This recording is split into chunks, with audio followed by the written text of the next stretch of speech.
problem. Okay, so Grant. So now we have a nice topic that we're going to be talking about. So overall, like if you look at like the essential knowledge in this module. So we are going to be talking about what projects are, and we're going to be talking about using language developed by the Project Management Institute and included in the project management book of knowledge. So there are people still joining, so bear with me for a second. In the project management book of knowledge, and I wonder if I can allow. Okay, let's disable waiting. No, I need to have it enabled. Can you please try to dial in on time next week? It's really awkward to be allowing everybody and trying to keep the security and all. If it's not possible to be on time, it's fine as well, but it would be best. Would prevent all these kind of I guess jagged explanations. Anyway, we're going to be talking about the project from the point of view of the PMI, so Project Management Institute, and exactly using their language and their explanations. Hang on, I have to keep admitting people. Okay. We're going today. So today we're going to kind of review what project is very briefly, really, and we're going to focus a little bit more on types of organizational structure, which is essentially how companies organize in order to deliver output. Then further down the road, we're going to look at different knowledge areas, which are essentially subtopics within project management. So communication management, project integration, stakeholder management, scope management, schedule management, and so on and so forth. All of those are knowledge areas. The knowledge area is a technical term within project management book of knowledge, which is all the knowledge that has been produced about project management so far. And the way we're going to be talking about this is we're going to look at each of those knowledge areas, and we're going to look at what each of those knowledge areas does.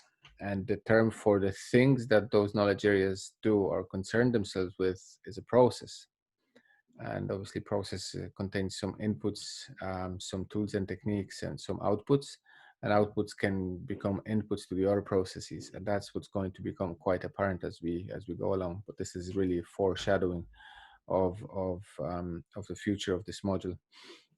So that's our essential concern. We're going to look about inputs, tools and techniques, and outputs. So by the end of this, you'll have understanding on how is project management understood by project management institutes and how it's explained in project management book of knowledge.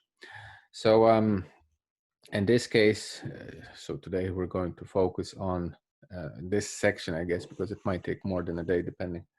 I don't think I'll be in mental capacity to talk about this for more than an hour and 15.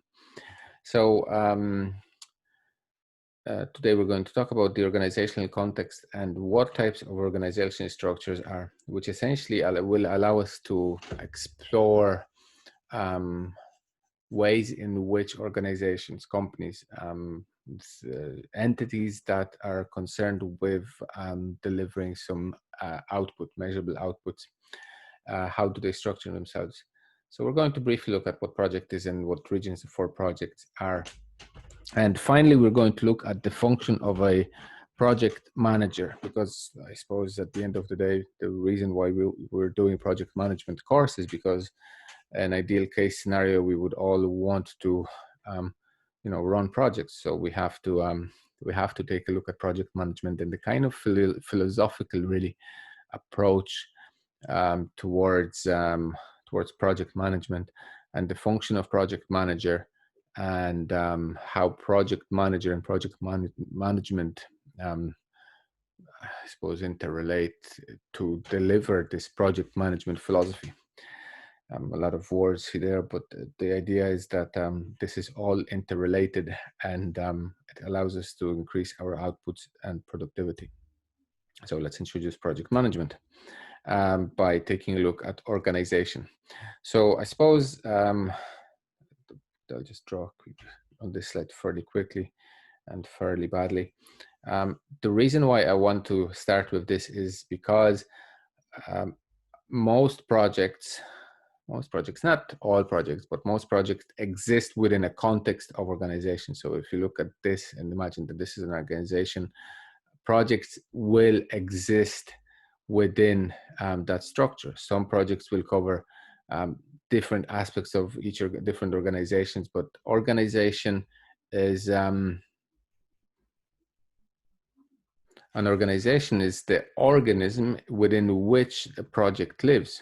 And because of that fact, it would be a useful thing to know on how do organizations arrange themselves and how they evolved and in recent years in order to support project based work, which actually turns out to be most effective and most reasonable way of bringing future about for the organizations and allowing them to grow or continue to grow. So in general,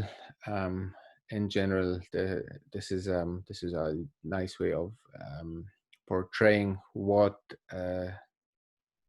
reality of organizations is really. So you're always in a present moment at any given time. If you imagine, like, it's hard to imagine that you're, yourself as an organization, but if you imagine yourself that you're an organization, a way to think about it is that organization exists within a given time at any given moment. It's a snapshot, but it always projects a future. So there is always a future towards which the organization wants to move towards. And note that on this graph, on the y-axis, we have business value, and on the x-axis, we have time. So the future that the organization wants to move into is a future within it has a higher business value. And projects are essentially a way for organizations to arrive at that future in that particular imagined place. So projects are a way for organizations to bring about the future that they want, and that's actually how I think about them now. Their activities and desired outputs that bring about the desired future state. But obviously, they exist within an organization structure. And here, this is a neat little diagram that shows how we can think about types of organization structure. So if you think about focus of each organization, if an organization is focused 100% on operations, then it's going to be a functional organization, and we're going to talk about this organization later on. And as the focus of the organization moves from operations towards projects, organizations will turn from functional through matrix, which is a type of organization, towards projectized organization, which are essentially project-based organizations where the minimal unit of work is a project, whereas in this case it would be a department or a functional silo type of thing. The way I think about the operational 100% focused on operations organizations would be something like a generic pharmaceutical manufacturer. Those crews, they don't concern themselves with development of new drugs, new products, new processes, because the drugs and the products and processes that they use are all already known, and all they need to do is just focus on making sure that the way they're producing their products is as cost efficient as possible. Whereas I suppose Steve Jobs, Apple, maybe not, maybe American Army, maybe not. It's kind of hard for me to imagine 100% project-based organization, which is an organization that would do projects only, nothing else. So maybe some contracting, subcontracting, web design companies, they work on projects, and I suppose they use some specific ways of project management for IT-based work. But yeah, 100% operations will be functional and 100% project focus will be project organizations. And between them, you have different types of matrix structures. So I suppose the question that becomes apparent and clear afterwards is what's the difference between a project and an operation? So a project, these are the key and most important characteristics of a process. And sorry, project rather. Project is temporary. It's a snapshot in time, and it has a unique goal, unique objective. It leads us to something like this rocket launch, And progressive elaboration means that as the time goes forward, the way the project is going to be successfully completed becomes clearer and clearer. So you become more and more adept at doing the project work as the project goes on. So that's a project. The key thing, temporary and unique. It has a goal. It has an objective. Whereas operations are repetitive and unending. A process is a very good example of operations. Process of widget cranking or beer production, as in this example over here. You have a process. You know exactly what the process does. You know the Six Sigma limits for your parameters that you apply within your process, and you simply make sure that the measurements of your operations, the characteristics that you measure to tell you how the operations are running, do not go outside of the limits, and then you have a process which runs in control. And if the process runs in control, you're in business. You can continue producing the value that you're producing. You don't really need to learn too much because everything works exactly as it should. So I suppose it kind of, on one way, it's a good thing to be able to do things that you've been doing for a long time. But at the same time, if you continue doing things that you have been doing for a long time, then there is no way for you to grow and develop. So that's why projects are a way of introducing new operations to the operation space within an organization, if an organization has something like operations division. But that's the key differences between the two. And now we're kind of back towards the different types of organization. And this is a small diagram. So I hope that you have the slides printed out. So so let's start, let's start talking about those organizations. So in the top left corner, we have a functional organization. So it's purely functional, and you have we have a division, and division is the main subunit of the organization. So here in this particular case, you have engineering, operations, finance, admin, marketing, and so on. And within operations, you have another subunits, and within those subunits, you could have another subunits, and so on and so forth. And each of the subunits have a specific and fairly well established responsibility, and these are functional organizations. And then on the other side, we have project organization, where essentially you have project X, Y, and Z, and those projects apply and take resources from engineering, from operations, and others, and use those resources in order to deliver the project. So these would be the two ends of the poles, and I have a lot of information here about the advantages and disadvantages of each of them. So let's go over and let's go over about some advantages of this is a functional organization. So functional organization, for me, the way to think about it is that it's just silos. So separate concerns for different departments. But I suppose what it means, it's easier to budget and control costs, because each of the departments is responsible for their own costs. It's not like you're controlling costs through projects, you're controlling costs through departments. So each department might be given a target every year to minimize their expenses or expenditure by a certain amount of percentage, and if that's the case, then they simply have to do it. Otherwise, otherwise they might get in trouble, which might make it easier to control costs. And technical control is obviously possible, because specialists can be grouped to share knowledge and responsibility, and that's an advantage of functional organization. People who work within a given function, within a given department, for a long period of time become treasure troves of knowledge, become experts. if you go into a factory and you find a person who has been a technician on a given line for 15, 20 years, they know their machines inside out. They know the predecessor machines. They know what's in the pipeline for the future. They have strong relationships built up with suppliers, with vendors, with whoever else is important for the effective and efficient functioning of that given subsection of organization. And if it's required for the knowledge and expertise to be shared between different departments, and it just becomes very easy, because you simply take the most knowledgeable person out of the department and you put them all in the room, and that's it, job done. And being in functional organization also, it doesn't mean that you can't have projects. It's a little bit more difficult to get projects to completion, because there is a continuing friction and competition between the objectives of the functional department and the objectives of the project. So there is that tension there, and that's something that functional organizations are, I guess, aware of.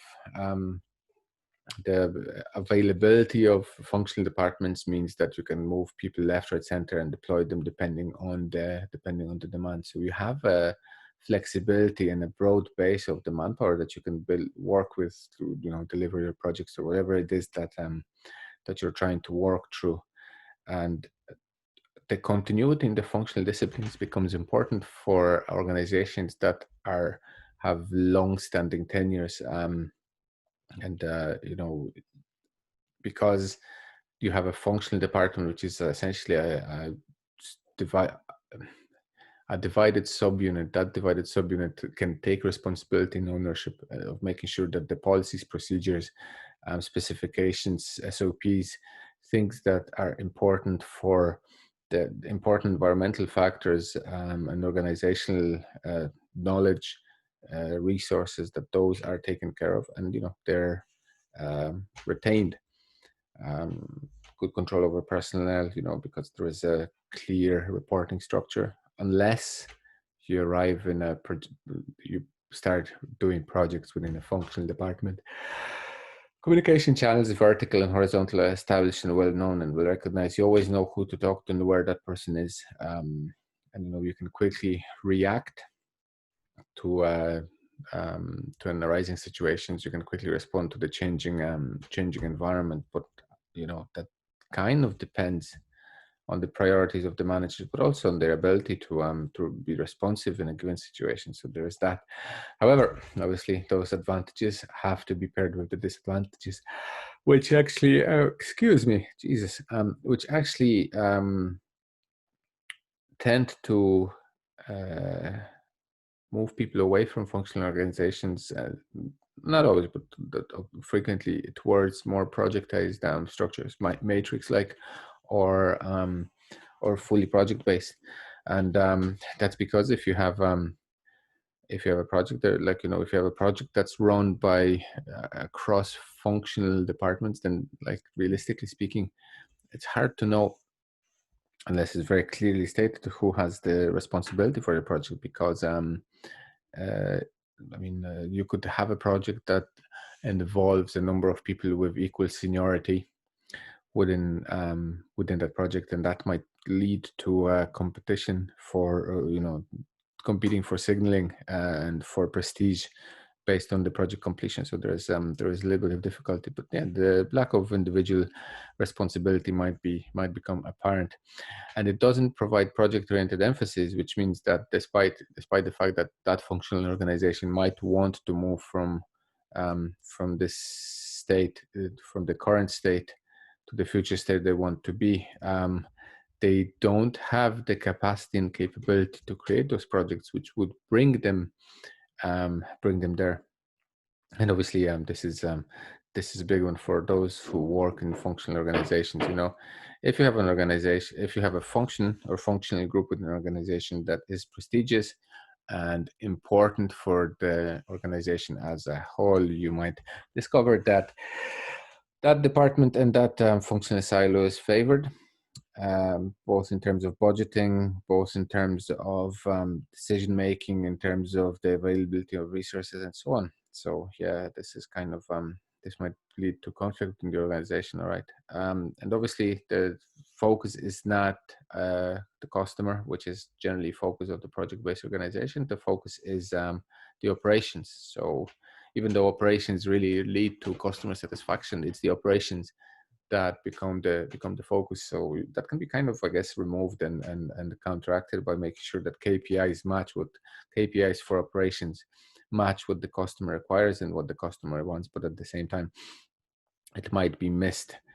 The response to customer needs is slow. Again, that kind of comes back to the responsibility and the lack of responsibility, I guess. And motivation and innovation are decreased. Again, that's because of the division between the silos and lack of project focus. And ideas tend to be functionally oriented with little regard for ongoing projects. So, you could see how the improved operation of a given function might become more important than a cross-functional project, which would improve the long-term viability of the organization, but at a cost of short-term expense to a given functional silo. So functional organizations are a little bit problematic and create friction, and organizations who want to be responsive and who want to be able to bring the future about, they tend to move away from those, or at least restructure themselves in such a way that functional organization disadvantages are alleviated to as much as possible. Doesn't always work very well. A lot of the reorganizations and restructurings that companies do tend to not provide the advantages that they envision. But anyway, that doesn't really matter that much. Functional organizations, that's what they are. Then we have project organizations, which are totally different side of a coin. So we have complete authority over a project. So we have, there is someone responsible for a project and they have authority over it, and then they can fight for the project. Participants work directly for a project manager, which means that their sole focus is the project, and the project manager has responsibility for the team. So the relationships can develop in the context of trying to bring about the future that allows the company to grow and develop within that environment, not in the environment where the priority, the context setting priorities is functioning of a given functional silo like operations or engineering and so on. Communication channels are strong because of the strength of the relationship and focus of the project based teams. Staffs maintain expertise on a given project without sharing key personnel, which is good for projects that are complex and complicated. You can retain key personnel on a given project without having to share them, because once a resource becomes attached to a project, they should probably stay attached to that project within a project-based organization. Slightly different from matrix, but within project, that's how it works. Again, this can create problems, but at the moment it's not that important. A very rapid reaction time is provided because you have a strong decision-making chain from the project management towards the project team, who can readily obtain information from the customer, because again, project produces a product and product is customer facing. So if a customer has a query request or whatever else, the project team can respond rapidly. A focal point develops for out of company customer relations. So that's where the focus is. We want to make the customers happy rather than focusing on making our operations happy. And again, you achieve flexibility in the schedule, cost, and performance trade-offs, because it's easier for the team to respond to the environment, I guess, within which the project is operating. So those trade-offs can be more easily compromised upon, which is probably a little bit more difficult in functional organization, because again, the priority is not the project within that organization, but the functioning of the given silo. And then upper level management maintains more free time for long-term strategic decision making. They don't need to be too concerned with day-to-day operations, which might be more common in a functional organization. They can do they can spend time making decisions, thinking about 10, 15, 5, 10 years horizons, and respond to the global environment, which is good for the health of the company. But project companies are probably going to have more singular focus. So we have construction companies, because if you have multi-product company, it would be very difficult, because for multi-product companies, to support the multiple products that a company would be offering to their customers, that would be very, very difficult. You would have to have a project team for every product, which would be, well, it would be tough. I mean, each project consumes a certain amount of human resources, and on the top of that, those human resources require overheads. So if you have many products, if you're offering many products to your customers, it mightn't be possible for you to be fully project organization. But if you're doing one thing, but you're doing it for many different customers, then project might be something that a company might do. Again, construction-based companies, I think, are probably a very good example here. They just run, what is it, Cusack or something like that. These guys run tens of projects at the same time, but they're all different projects. Might be located all over the country or wherever else, and that's the strength and the ability for them to provide that service to their customers is because they're a project organization. Now, if you are in a project organization, the project is going to be finished sooner or later. That's nature and the fate of a project. It's either going to be completed successfully or it's going to be completed unsuccessfully. And if it's completed unsuccessfully, then obviously, you as a project manager, your stakeholders within your organization and whoever else, those people are simply going to be unhappy about what's happening with the project. So sorry, bear with me for a second. I need to get back to this. So project is going to finish. If it finishes, the team or the team members should be either redeployed or simply removed from the company balance sheets, so that the company can continue to operate profitably. And most commonly, they would be redeployed, because there is always a requirement for smart people who can work on projects in organizations. But frequently, you'll find that if the project is finished, the team in those kind of organizations, the team will not complete its lifetime as required. So there is that concern there. So obviously, technology suffers, because without strong functional groups, outlook of the future to improve companies' capabilities for new programs would be hampered. And that's where the expertise that I mentioned about, and the expertise, the ability to continually improve,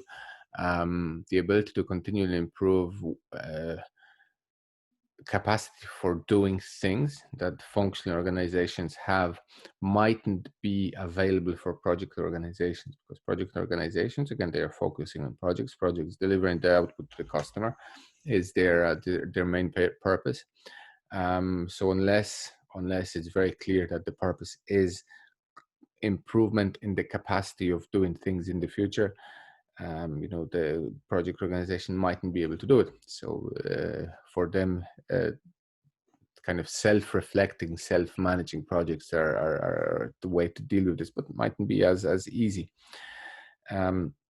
So control of functional specialists require top-level coordination. And again, projects apply for resources from a pool of resources available within given function, engineering, operations, human resources, and so on.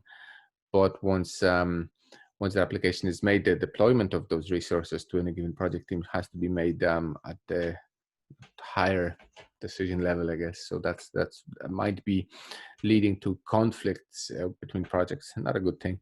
A lack of opportunities for technical interchange between projects because of the specific focus of the projects, and possible lack of any overlaps. A lack of career continuity and opportunities for project personnel and different stages. So yeah, that's something that's definitely important to know, because project personnel, once you're done with the project doesn't need you. So what to do becomes the question. So once we do the project organization, we can go into matrix organization, which is a little bit of both, really, because in the matrix organization, you have a functional structure which provides a substrate for project delivery by time sharing resources in a manner of a way. So the advantage is obviously project manager maintains control of the project and project resources and cost. Policies and procedures can be set independently for each project, within the constraints of the company policies. So that's good. If you have different projects, they might have different requirements. There's a chat there. How do I add PM on Moodle? Okay. Can we leave that until the end? I'll go over those questions. I'll go over those questions later on. Okay. So we'll resolve this later on. Let me just finish this lecture here. We've got good bit of material to do, and then I'll go over those questions. So if you have any questions like that, make sure to add them into the chat window. Cool. So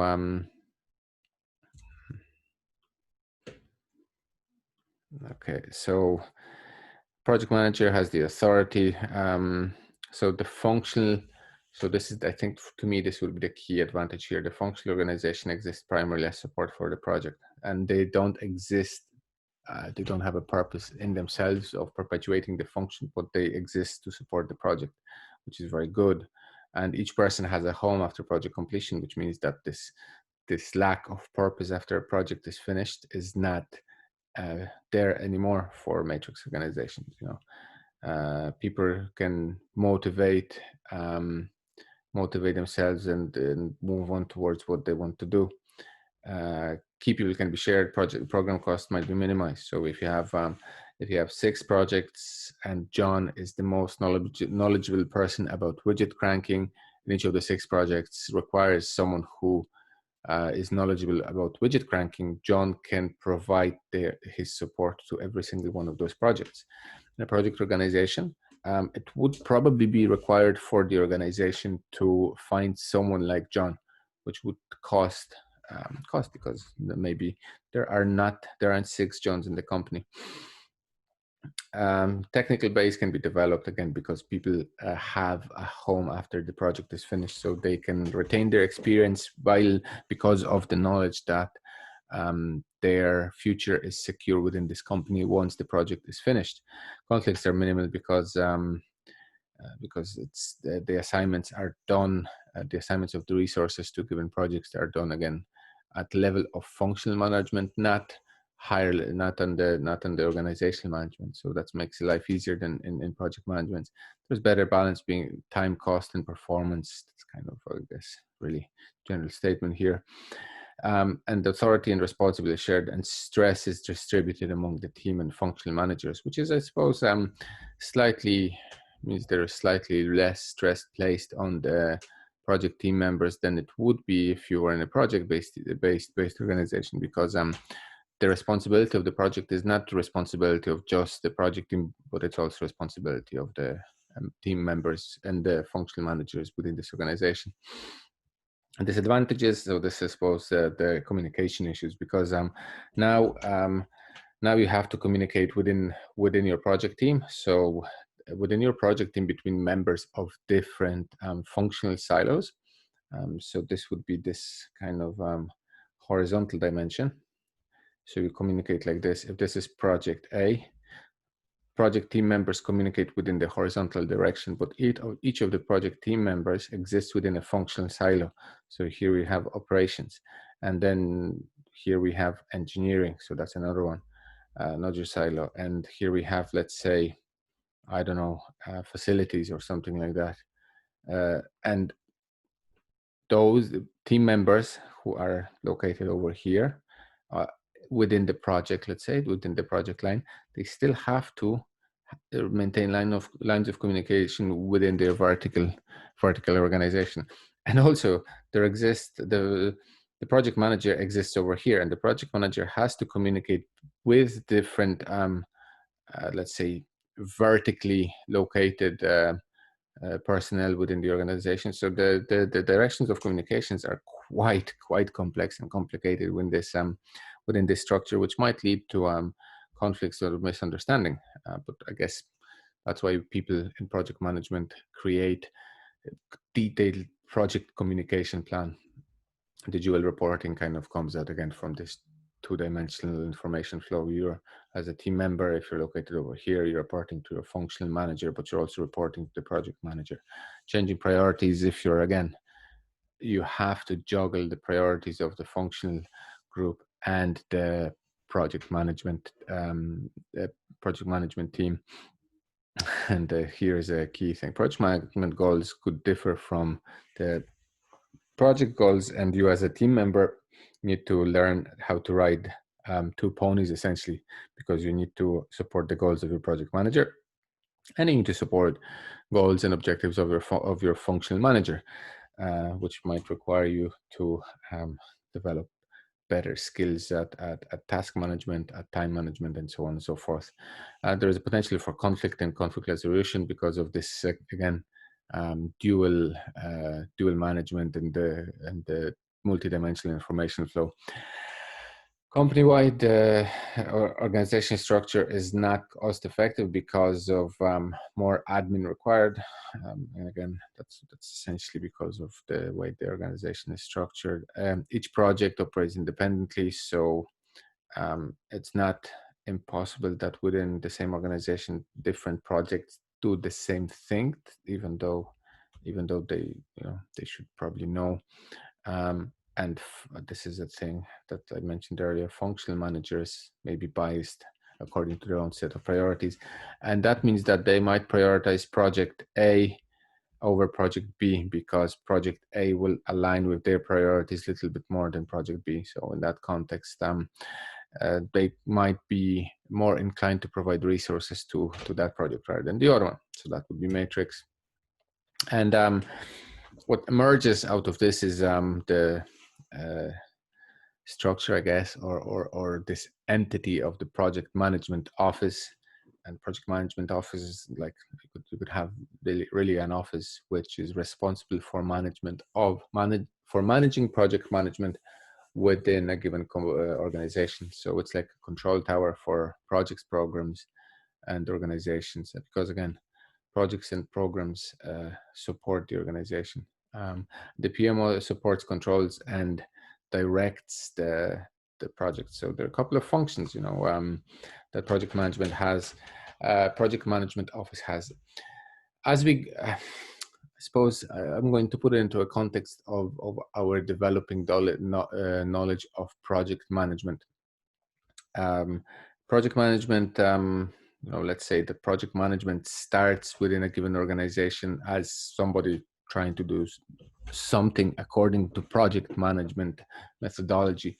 And as it becomes more and more apparent that it's effective, the organization might decide that a project management office might be a useful addition to the organizational structure. And then the responsibility of the project management office would be to develop the way of project management. So the project management office would hopefully learn from internal performance of the project teams within an organization, but also from external research and development in project management methodology.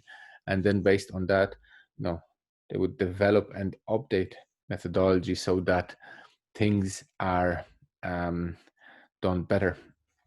And you see, I guess that's why when we talk about project management, it's better to think about it as a philosophy of doing things, not a prescribed set in stone way. If you approach it like as the thing to guide you along the way, rather than a recipe, like a recipe for a cake, then you might find more value in doing project management within your organization, because each organization is different, and the way they do project management is going to differ as well. So being flexible might be a useful a useful thing to do. Obviously, project management trains people to do project management within the organization. They assist people who manage projects and might need support in planning, scheduling, and controlling projects. Some projects are tremendously complex and complicated, and might be way beyond the capability of a single individual. So, in that case, having a resource like a project management office might be very useful. Um, this is my pet peeve: lessons learned. I mean, probably if I would ask you, those of you who work in the companies, happened over the last 2 years since I started teaching this module. I asked this question: how many companies learn lessons from things that they've done in the past? People said that they all do, and when asked how, it kind of becomes apparent that it's word of mouth type of thing, that it's not very well documented in most organizations. And I guess the shining exception is the pharma industry in Ireland, which, because of the good manufacturing practices, because of GMP, have to maintain documentation on everything they do, how they do, and all the errors, mistakes, and things that happened while the projects were taking place, and which allows them to become very very efficient in learning from their past performances. So that's very nice, and that helps them standardize in estimating, and which means that if you've estimated something a couple of times and you kind of know, and you can compare the estimates against the actual costs, it makes it easier to arrive at accurate estimates. And then you provide standards for plans, for scheduling, controlling, reporting. So for controlling, this would be KPIs. For reporting, this would be the report formats, report requirements, information that needs to go in, things like that. PMO will tell you what the project, you as a project management, what you need to do. And if there is, they might clarify questions that you might have if you wonder whether this is within your scope of responsibility or not. So yeah, that's quite a nice thing to be able to do. They they prepare archive data on lessons learned, and there is a whole set of processes that are responsible for that are within the project closeout process group. So definitely something that would be nice to be able to do. They look at how projects are performed. They help to put together those document templates that all you need to do is just fill in, and frequently they might have technology to fill in the documents for you. The standards, best practices, things like that. So project management office generally are like a good coach that makes sure that things go well, that they learn from their team's performances. They make sure that the locker is tidy and clean, that all the water bottles are stacked, that everything is in the right place and where it belongs, so that the team can arrive at the pitch and win. And that's nice to have something like that in your organization. It makes it for useful and more efficient, I guess. More efficient in bringing the future about. Again, go back on the roles. So depending actually on the degree of control and the types of PMO, because there are different types of PMOs. You could have the supportive PMO or directive PMO, which has a lot of control. So, if you have low control, it will just provide templates, historical data, awareness of best practices, and lesson learned. So the kind of background information that you may require to do. On the other hand, if you have a high degree of control, project management of it, then the PMO will take control of the project and start managing it. Sometimes it might be done in emergency. Sometimes it might be done as a matter of practice, depends on the organization again. And in controlling role, the PMO provides the support, governance, compliance, and looks at specific parameters. The PMO might be just set up to be within one of those roles. It might shift between the roles depending on the project priorities and how the project is moving, or it might simply start in one role and just continue that. So again, there is a flexibility in there.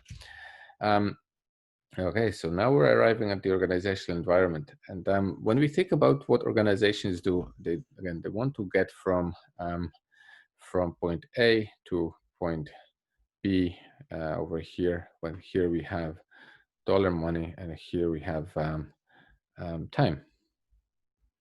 As we go as we go into the future, we want our companies to become more valuable, and to achieve that, companies have a strategy. And strategy might be just like a general view of where we want, very general, like kind of 40,000 feet, 12 kilometers view of where we would like to go to. So that's nice. It's nice to be able to see where an organization wants to go, but now the organization needs to figure out how to get there. So they might come up and arrive at a number of general ideas or general categories of things that would bring them to the future they desire, and they can create a portfolio. And within a portfolio, they could have programs and projects. So program could consist of a number of projects. Projects belong to programs, and so on. And then you have operations. So from strategy through portfolio, value decisions, what goes into portfolio and what's not, how the programs belong in the portfolio, and lead to operations. All of this is done through the look at the value, performance, and business impact analysis. This kind of analysis is a little beyond the scope of this lecture, but we'll talk about this in project selection and in project selection methodologies further down the road. So again, projects exist within the company strategy, and the company strategy might exist again within the company mission and vision. So mission and vision of the company informs company strategy, and portfolios, programs, and projects and operations are a way of executing the company strategy. And all of this is done in order to increase the company value, to bring the future that the company wants. And a sample of this organization strategy, like an example for an organizational strategy is this one, where you have a sample portfolio consisting of a couple of programs, A, B, and C. And again, within program A, you just have those two projects and nothing else. Project one supports the portfolio, but is not a part of the program. So the impact of this type of structure, I suppose, is within the reporting responsibility, because the project manager for project one will be reporting to the portfolio manager, over here, whereas the managers of project one and project two and project three will be reporting to program manager, which could be the same person but could be different people. And then, like, essentially, this isn't really very complex outside of that. And again, operations support the portfolio and support some of the programs. So this is again slightly on the outside.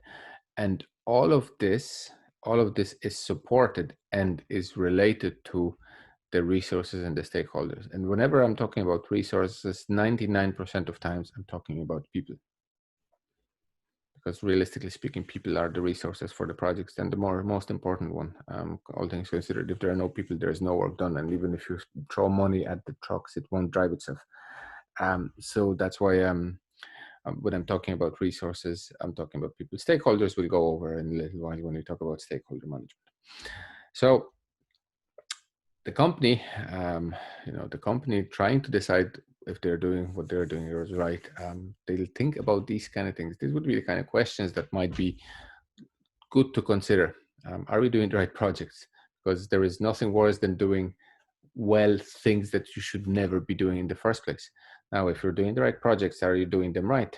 Or are we doing enough of the right projects? Because maybe in order to execute the strategy, you need to start working on all the 10 projects rather than project 1, 2, and 3. So now that these questions are being asked, you probably want to go into this window where you're looking more closely at what's happening. So, you verify that value is being created by looking at KPIs and looking at the project performances. You know that risks and the risks of your project and how risks are being mitigated. And there is a whole knowledge area responsible for this particular topic in the project risk management. You know when to intervene and when to pull the plug on the poorly performing projects. And this is something that organizations do all the time. They have projects that do not meet their what's the word I'm looking for, potential. So they just need to be scrapped because there is no point in sinking money, although people tend to do it because of the existence of sunk cost fallacy or the gambler fallacy. Gambler will tend to bet more and more and more and more because they tend to think that they are just about to win, and eventually they lose all the money they have. So gambler fallacy or sunk cost fallacy is something to be aware of even in your real life. And in real normal human life, best example for gambler and sunk cost fallacy is reading a book that you really don't like. Many people would continue reading that book because they have already read a certain number of pages. It might be low, but because they dedicated their time to the book, they feel the need to complete it. But like a rational agent would simply just chuck the book and get another one because no point in wasting time on something that's not valuable. Anyway, when you're controlling this as a project manager, from a strategic point of view, you probably should be making sure that projects are aligning to the strategic objectives. And again, it might be very nice to have a very well performing project, but if that project does not align with the strategy, maybe it shouldn't be done. Maybe there's some value in spinning it out, but like projects should be supporting strategy, and then you can re-optimize and reprioritize necessary. So depending on the responsiveness of the organization and the environmental factors. So another questions that could be asked is about investments, about the programs and consolidations, about the speed of project execution, about the alignment and the rebalancing of portfolios. So yeah, these are kind of really 40,000 feet questions. So I'm kind of going to skip those because there isn't really much value. So now let's take a look at the project very briefly, because I think this is going to become super clear from the very beginning. So project, in essence, have a very specific objective with focus of creation of business value to be completing within certain specifications. Project is bound, so it's a box. It's a box that we know what it is, and we know that that box should bring us some value, or our customer is going to become very happy when the project arrives. So that's that. Now, projects have defined start and end dates. If it's something that continues to go on, even though it might be called a project, it's not a project, it's a process. So projects are not processes, so they have defined start and end dates. Now, the end date, it might be moved a couple of times depending on the project performance and depending on the reviews of the project requirements. But sooner or later, that project will end, and that end date is going to be available to be put into documentation. So there is some constraints on funding, obviously, and you will be limited either by funding or people or resources, or resources and funding. So that now, in this sense, resources meaning things that you require to do the project, which the non-human resources in this case, and they're multifunctional across several function lines, and that's a project. That's really it. The most important thing is that they're constrained and have objective. So you can think about a project that are being initiated because they satisfy stakeholders' requests or needs. Stakeholder, anyone that has any possible interest in what project does. So that's a stakeholder. And for any given project, you could come up with 100 different groups of people and individuals who could be a stakeholder for this project. Some stakeholders need to be managed, others don't. So they're initiated because company needs to meet some regulatory, social, and legal requirements. Upgrade your smokestacks so that they don't produce as much carbon dioxide, and so on. They are initiated to implement change in business or in business strategy, or create, improve, or fix products. So again, look at this: create. So they bring future about, and they have constraints. So they're constrained in time, cost, and scope, or they have competing constraints of value, quality, and image and reputation. And this is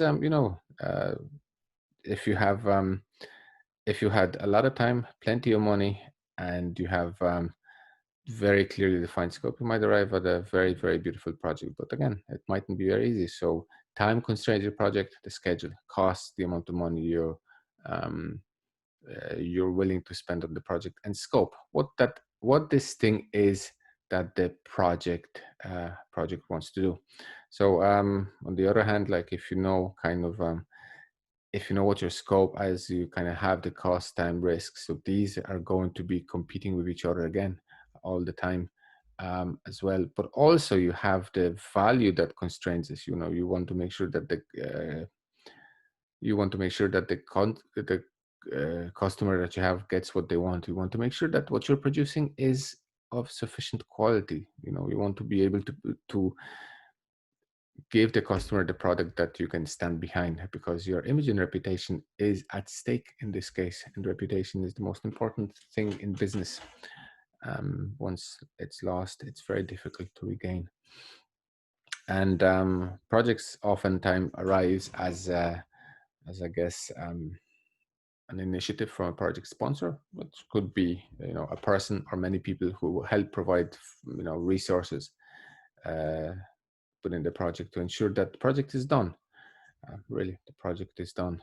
And the sponsor is a person who is held accountable for the project, where the project manager is responsible. So we're going to talk about the RACI matrix at some stage in the future. And RACI matrix allows you to identify people who are responsible, who are accountable, who need to have communications, or who need to be informed about the project. So person responsible does it. Person accountable are going to be explaining why it's not done. So there are many different people that could be sponsored, but anyway, let's keep going through this. So I just drew that table for you to study. It looks at types of project within different industries and what needs to be present, I guess, as far as the resources and human resources in particular within a given industry.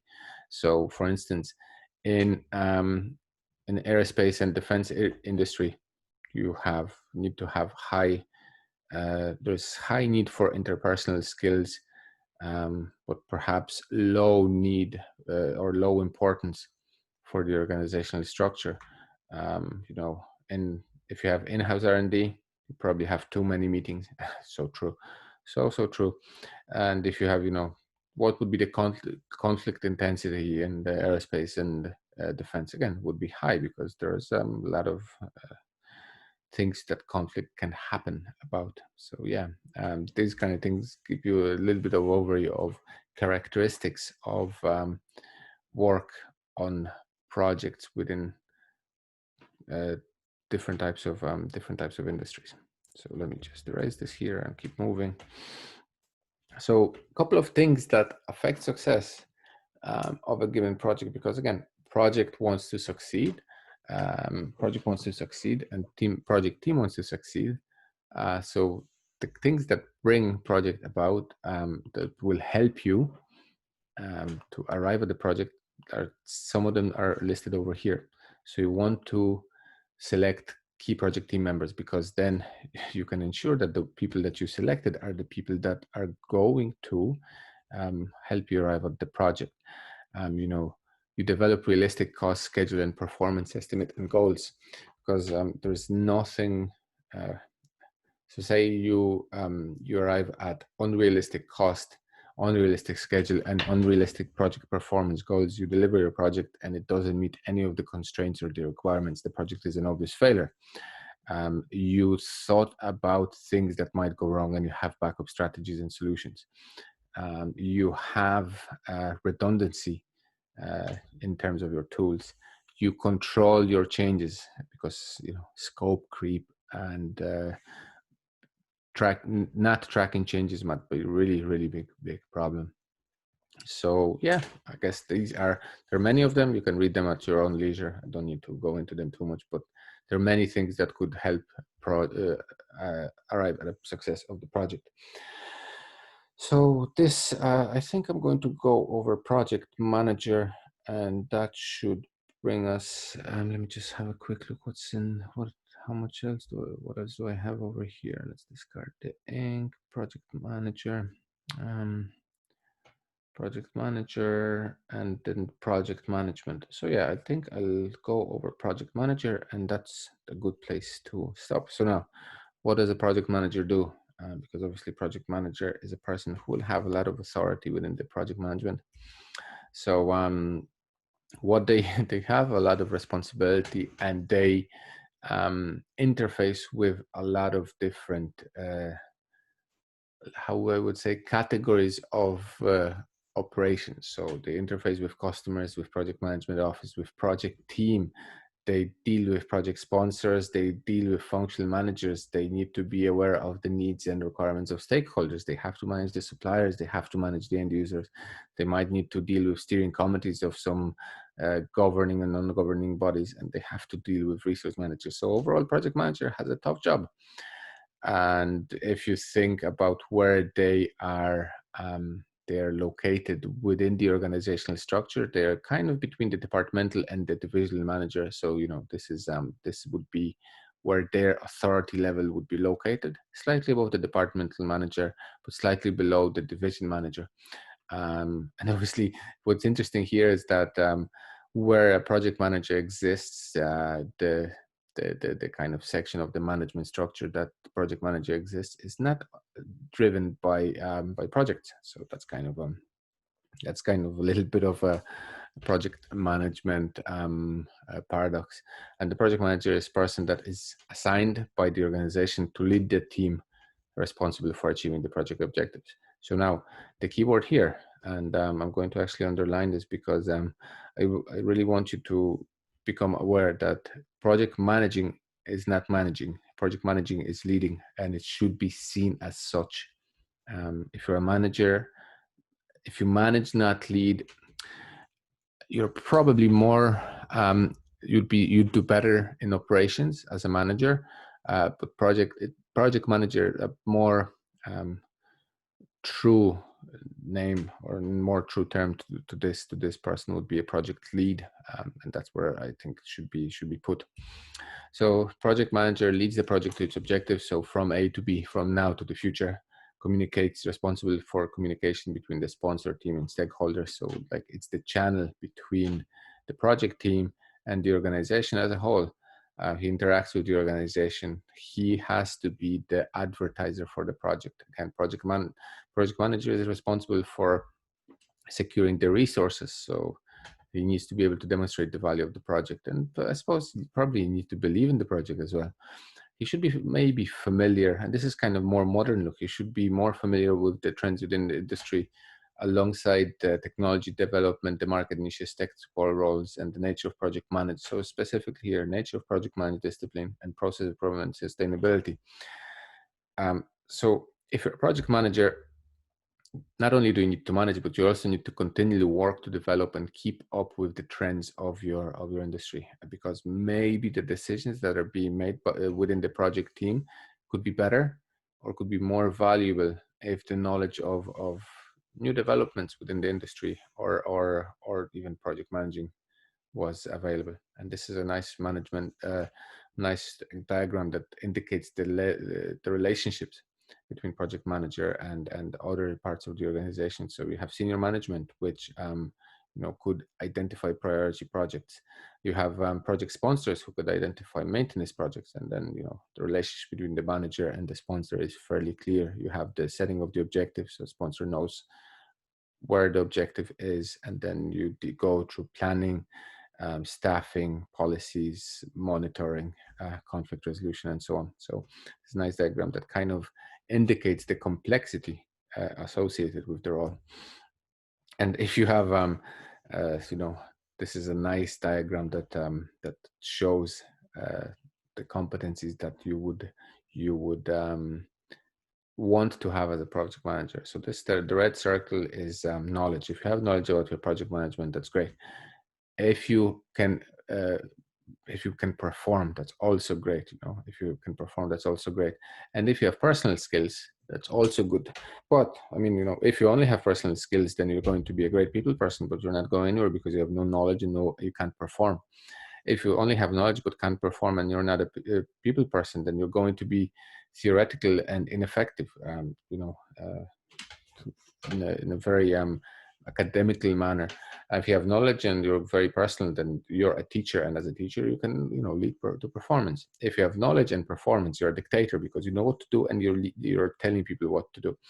If you have performance and you're personal, then you're going to bring people somewhere, but that's going to be without direction. But if you combine knowledge, the ability, the interpersonal abilities, and the ability to perform, then you're going to bring your team to the objective. And really, it can't be overstated how important the personal side of things is, because most people within organizations, they have the knowledge, and most people, they can perform, but the interpersonal skills are what's really missing, in my view, in my opinion, and opinion of people that I talk to about project management and working within companies. You need to be able to recognize the types of people that you deal with, and in response to types of personalities of people that you deal with, you need to be able to approach them in such way that would lead them to perform in the optimum way for your team. It's so difficult. It's really, really difficult to do because people are different and everybody responds to a different set of motivating factors. And that's one of the more important jobs of the project manager. It's motivating your team to performance. So it can't be overstated how crucial the interpersonal skills of a project manager are. It can't be overstated, and we could spend a whole course on the interpersonal skills, going from the motivational theories and figuring out how to apply the modern motivational theories to a project management setting, and to just try to build those skills. Yeah. Sometimes I think about this, and occurs to me that a lot of organizations could do well by introducing something like project management therapy, where they would work with people to develop themselves, their interpersonal skills, and in dealing with problems within the organization, so that the organization can perform. Could lead to huge improvements. But anyway, so because you're a project leader, you're not a manager. You kind of have to be able to do uh, things that are different than what project manager would do. So you have to focus on the critical technical aspects, and you have to you have to be able to figure out what are the success factors. You have to be able to look at the issue loads. You have to be able to combine the tools and techniques that are available to you in order to solve those problems, and kind of have to plan and manage. But while this is all done, you need to be capable of doing it in such a way that the team follows. So you're leading from the front. You have to focus on the human relations. The project manager must make the team members feel that their efforts are important.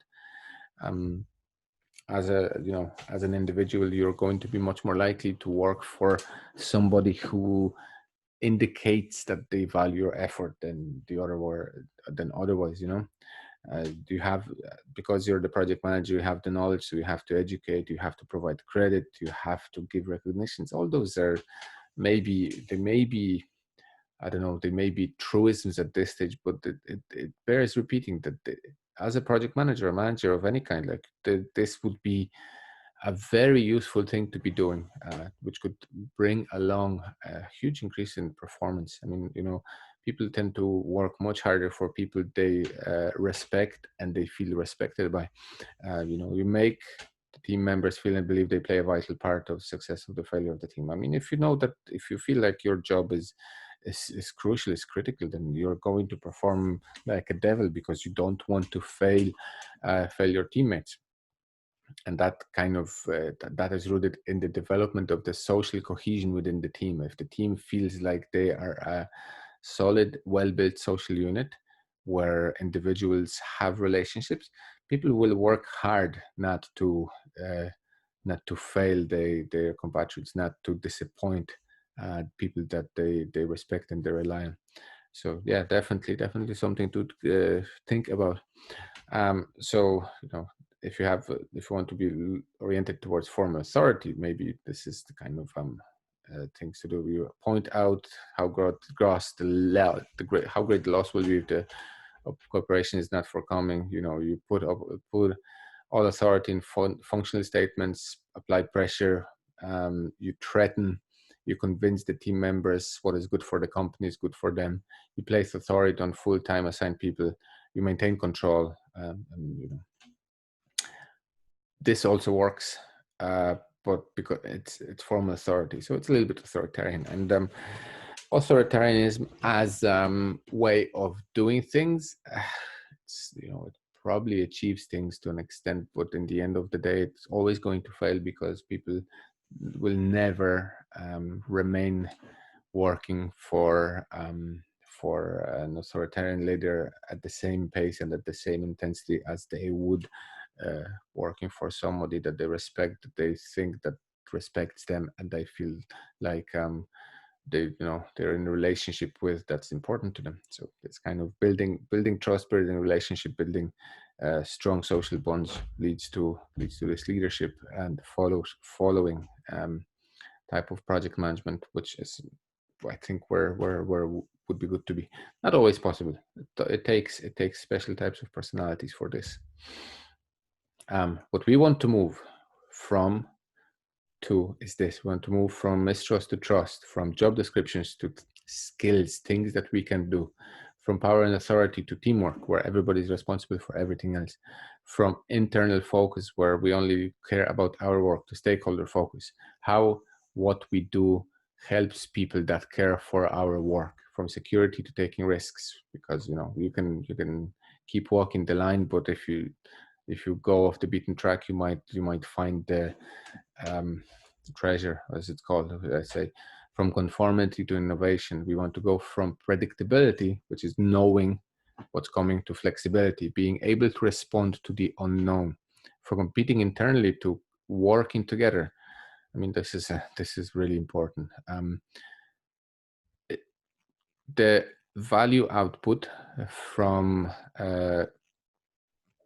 connecting more than two and more minds is more than the arithmetical sum of the value outputs of individuals, because you get once you get extra value from the connectivity that develops between people, from the associations and ideas that they can build by interacting and working and collaborating with each other. So the total output of more than one people is always greater than expected. From reactive to proactive, you want to visualize the future and be ready to respond to it. You want to have no boundaries. Anything is available for you. You should continue educating. There is no such thing as education is over. At every stage of your life as a project manager, that should continue. You have hierarchical leadership, but now you have multi-directional leadership, where if you're not even close to the management, but you can still lead from the bottom by noticing an issue and taking personal responsibility, personal ownership for that issue, and just getting after it and resolving the issue if it's within your capability. You want to think strategically, so it means you want to think long term, not tactically, not responding to the current situation. You want to continually commit to the improvement of those capacities within you as a project manager. So it would be nice. So you have to be controlling, but you also have to be directing. So you need to be, I suppose, sure that you're measuring progress. You need to evaluate progress against the plan, and you need to take corrective actions if it needs to be taken, because sometimes the measurements indicate that the progress is not as it should be. So controlling is an important part of the project manager job, but also directing. You're in charge of the team, so you're responsible for staffing, training, supervising, delegating, motivating, counseling as well. Counseling, where you can tell people how to do the work better, how to solve problems, and how to realize their ambitions, and also coordinating.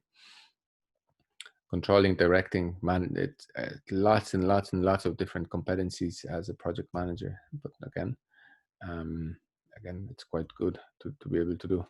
So as a project manager, the couple of questions that would help are: what am I doing that I don't have to do at all? Is there something that I shouldn't really be doing? What am I doing that can be done by somebody else? What am I doing that could be done as well by someone else? Am I establishing the right priorities for my activities? What am I doing? Why am I doing this? And then, if you kind of ask these questions yourself, you can delegate, you can decide fast, you should learn to say no, you should start now. There are a lot of different kind of little tips that you could help you become better project managers, but that kind of applies to really everything in life. Like, you can, if you go to a meeting, make sure that the meeting agenda is in place. Stop procrastinating, just get it done, and stop looking on Twitter or on your phone or being on Facebook or whatever you're doing. Just get it done, because time is not stopping, and it's running away. So your project might end. Manage by exception. I mean, there is no point in telling people what to do and how to do it. They generally should be able to figure it out. So rather than managing, maybe you should train them and tell them, this is how we do those things, and now you should be able to do it. And only if they repeatedly demonstrate inability to do things to some standard, that then when you manage, people should be given responsibility for their actions. They should be given capacity and capability to do the actions that they need to do.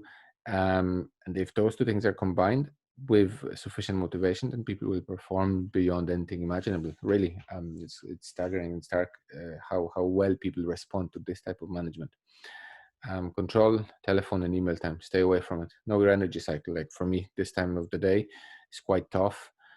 That's why I'm unable for long, intense periods of output like this one. And ask, is this necessary? Not just trip, but anything else. Is this necessary? Should I be doing this? What am I doing? Why am I doing this? This kind of question asked all over and over and over, when it's kind of integrated within your brain, it might lead to huge leaps in your performance, your individual performance. What am I doing? Why am I doing this? Because then eventually you'll just start avoiding things that you shouldn't be doing, because what's the point? It's waste of time. And eventually start doing things that you should be doing. Because just outside of this all, we're at every stage of our lives, we're project managers for our own lives. There are futures that we want to bring about for ourselves, that we have goals that we want to bring about within constraints of time and money and quality, or whatever else the constraints are. So becoming better able at project managing for ourselves is also a useful thing. So you can think about this as a positive side effect of doing this module. Okay, and then we go to project management. So that's where I'm going to stop, and it's 8:30, which is very good, because that's exactly where I wanted to be. So let me go back to Zoom. Okay, so we still have 16. Everybody's here. So now there are questions. I'm just going to stop the